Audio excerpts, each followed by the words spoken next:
le représentant spécial de la Communauté économique des États d'Afrique de l'Ouest, CEDEAO, M.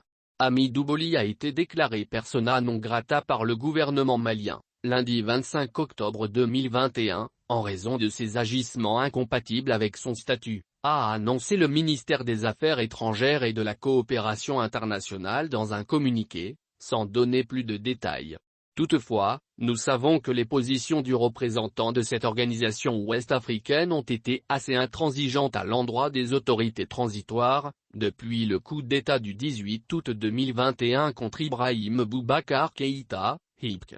Dans une interview accordée à Jeune Afrique, en août 2020, il déclarait « Il faut que le président de la transition soit un civil ». L'expérience a montré qu'un militaire à la tête d'une transition ne peut pas réunir les partenaires autour d'une table. Ceux-ci sont réfractaires aux militaires à la tête des États. Outre cette déclaration, il faut noter aussi les pressions de la CEDEAO pour l'organisation et la tenue des élections en février prochain. Ce qui semble impossible aux yeux des autorités de la transition malienne, qui préviennent d'ailleurs qu'il pourrait y avoir un petit décalage dans le calendrier. Et que les nouvelles assises nationales annoncées décideront de la suite de la couleur de la transition. De telles positions intransigeantes vis-à-vis du Mali et contre la volonté de certains Maliens seraient inadmissibles aux yeux des autorités maliennes de la transition. Et cela, bien que la CEDEAO ait toujours accompagné le Mali, tant soit peu, dans la gestion de cette crise sociopolitique qu'il traverse depuis août 2020. Malgré tout, il ne convient pas quand même d'oublier que ces autorités au pouvoir, dont certains se plaisent aujourd'hui d'appeler encore junte, ont reconnu dès le lendemain du putsch contre le président Ibrahim Boubacar Keïta avoir parachevé le combat du peuple malien.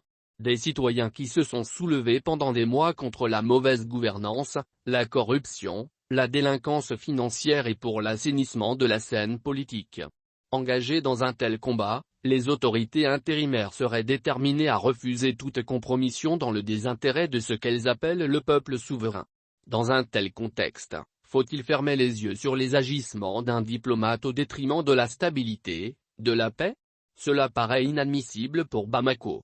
C'est pourquoi le gouvernement malien précise dans son communiqué avoir mis en garde, à travers sa hiérarchie, le représentant de la CEDEAO par rapport à ces agissements. Face à cette preuve de responsabilité des autorités maliennes, pendant que certains sont plus réservés en attendant de mieux comprendre les causes et les effets, d'autres estiment déjà que l'acte est trop significatif pour s'attarder sur de petits détails. Dr Alei Bokoum, personnalité politique du Mali, soutient sur sa page Facebook, ils n'ont pas compris que le Mali est désormais un pays souverain et dirigé par des hommes et des femmes responsables, qui respectent leur peuple. Et d'ajouter, personne ne doit encore décider pour nous.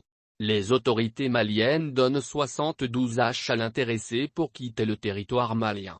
Cette expulsion du diplomate de l'organisation ouest-africaine intervient au lendemain de la visite d'une délégation du Conseil de sécurité des Nations Unies au Mali.